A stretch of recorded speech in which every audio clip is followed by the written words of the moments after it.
We're shooting Partners Project. It's a blast to do.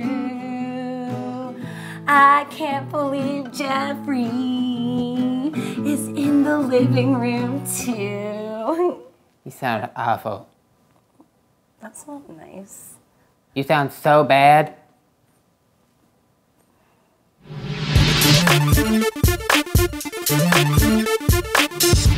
This episode of Partners Project is brought to you by lynda.com. Want to know where your favorite YouTube stars go to learn their tricks? Lynda.com has tutorials on shooting, editing, special effects, and more. Go to lynda.com/partnersproject for your free 7-day trial right now.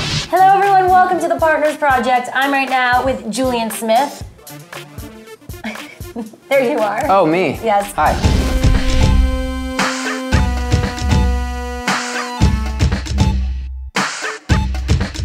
On the set of one of your videos, so thanks for inviting us. Yeah, thanks for coming. This is very cool. Well, describe your videos. Well, I like to kind of look at them as little short scenes. Josh, grab me a glass of milk. They don't have any milk, but I can get you some milk.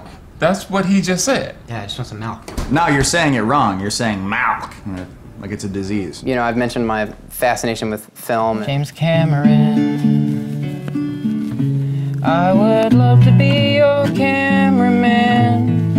I try to make sure that each of my videos has like a common thread through them as far as the narrative goes. Just, you know, that there's something that kind of travels through each of them. Donovan cleaned the house like he did every afternoon. Only this time, he'd be visited by none other than Mr. Timm.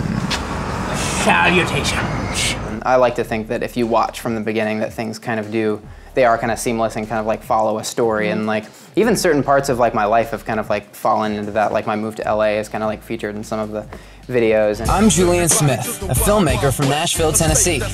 I'm traveling across the country to Los Angeles, California to explore some opportunities in the entertainment industry. It's kind of interesting to me when I like scroll through the videos on my channel, because I do that every now and then, and like just for quality control to make sure everything's still like from a bird's eye view looks good. I don't know, it's just kind of like interesting to me to like see how like everything has like happened and progressed. It's just kind of weird. From the beginning until now. Yeah. I'm getting my nails did. We're doing this cut for like $3, right? As we talked about. How many fish do you have? Don't cut that one either. So you've been making videos since you were a kid. Tell us how you got started. Well, I grew up in Nashville, and I was raised in a very creative family. My dad was a record executive. My mom was a published author and playwright, so I was kind of raised in that world. And always knew I wanted to do something creative, but was kind of divided between whether or not I wanted to pursue music, because my dad was a musician, or if I wanted to be like a writer or a director or actor or whatever. Also, all of my siblings are actors, so that kind of runs in the family. Yeah. Wow. I was the only one that never got auditions. Everybody got auditions but me. Yeah. It's okay. So sad. But now you're on YouTube and you act in all your own videos, and you're showing that you have the talent. Oh yeah. You don't need someone to tell you that you do. No, I don't. Except all those commenters and people liking your videos. And all the people disliking the videos. Let's not forget those people. I made this for you! Now why don't you grow up? I did! Because I love you! So you were, 12 or 13 and you just decided, like, I want to pursue this and create Yeah, I would make little fun videos with my friends on the weekends before there was like even iMovie. And we would have to edit things like, I don't even remember how we edited them. It wasn't on VCR to VCR. It wasn't a VCR, but it was like, I think we just did it all on camera. It was awful. I kind of took to that really quickly, and it just kind of turned into something. It kept like getting bigger and bigger, and then by the time I was 16, I was freelancing around town, directing music videos and commercials with my friends. And you decided not to go to college. You're like, I'm just going to start pursuing this for real. Yep. Well, by the time I came around for college, I had already been doing it all for so long that it was just kind of like, I probably would have learned some things, but I had a lot of mentors saying like, I would probably be happier if I just learned those things I still had left to learn, like an actual experience. And I don't regret it at all. It's been great. When I was about 20, 21, I decided that I was going to stop freelancing because it wasn't really like fulfilling me creatively. And that's when I started my channel online. And that was what year? That was 2009. Hey, did you know I'm videotaping all this and it's gonna be all over YouTube? No. How did you discover YouTube? Through little cat videos and things that people would send me. Of course. How does anybody discover YouTube? You're a disgrace to the feline humanity, you know that? Now talk about your first viral video. Well, I shot a video called 25 Things I Hate About Facebook, and that is actually kind of a weird video in the history of everything else I've released. How about those 25 things notes that everybody's doing on Facebook now? Those are pretty dumb. I'm Julian Smith, and these are my 25 things that I hate about Facebook. I don't do anything like that anymore. It's like, that was like a one-off, like I'm talking to the camera, and most of my stuff is very narrative, so I almost wish that video didn't exist. Top friend drama. Been meaning to clean up my top friends. Come here.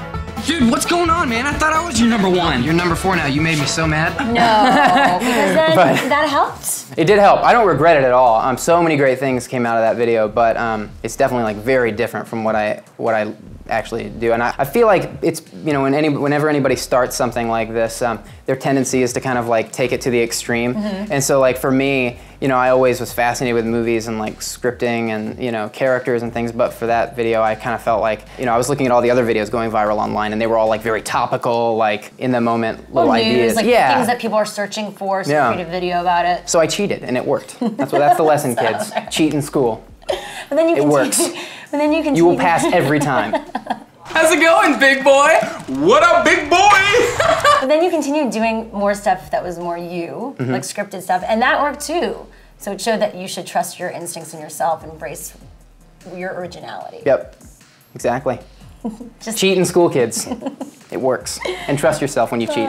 And you say that people on set were like, this is going to go viral. Oh yeah, on when we shot the 25 Things I Hate About Facebook, you know, there were a couple of people on set that felt like it was going to go viral. You know, at that point, I had been making videos for about 5 or 6 months, and nothing had really gone viral. I maybe had a couple thousand views on a couple videos, and so I was kind of like, yeah, I don't know if it will, whatever. I don't really get my hopes up very easily, and then sure enough, it did. Like pretty much like overnight.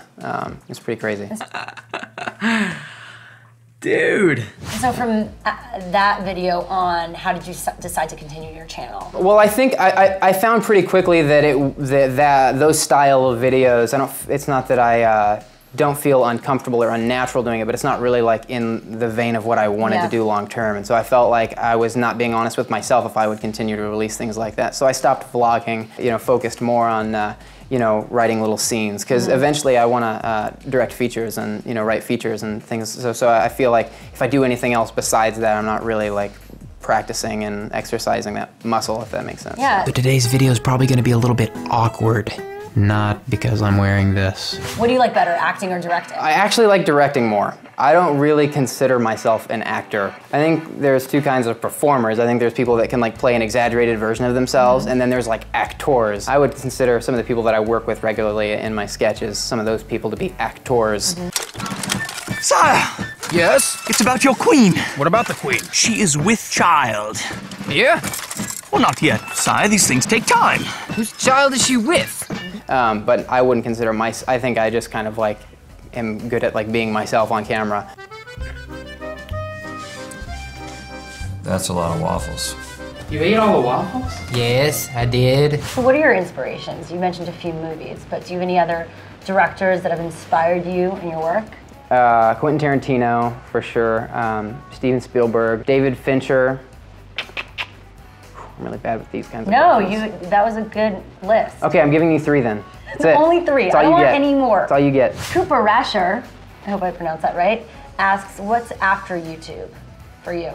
I'm going to make a movie. I'm going to make it. Whether or not I have $20 million or $5, I'm going to make a movie. Would your features be like your YouTube videos? I think in a way. Characters, perhaps? Yeah, I think in a way, maybe. Some of them. I actually have a part of me really wants to explore like drama. Comedy works online very well, so I've used that, but you know, my favorite kind of movies are movies that are kind of like harder to pin down as far as like what genre it is. Like I love like Shawshank Redemption, Forrest Gump, Back to the Future. Like these are all movies that have very like, they're very multifaceted in terms of like, have, like all the different, well, multifaceted is the wrong word, but they just explore a lot of different aspects of life, and I very much prefer that style of filmmaking. But it doesn't really work well online yet. It will though. I think eventually. You're gonna make it happen. Yeah, well, I don't know if I'll make it happen, but somebody will. Well, Julian, thank you so much. I appreciate it. Yeah, thank you for coming. Looking dashing as always. Oh, I try so hard. And thanks to all of you for watching and for your continued support. We couldn't do what we love doing without all of you. So stay tuned next week for another Partners Project. Bye. Thank you so much to our sponsor, lynda.com. We wouldn't be able to do any of this without their support. So if you support us, you'll go here, lynda.com/partnersproject for your free, it's free, just go there. It's a free 7-day trial to learn everything on how to be an awesome YouTuber, shooting, editing, special effects, and more. So definitely go right there. And of course, thank you so much to Julian Smith for inviting us into his home on the set of his video. Subscribe to him right here. Subscribe to us right here. For outtakes from this episode, go right here. Stay tuned next week. We're talking to Alpha Cat. I love his impressions. We'll see you soon. Bye.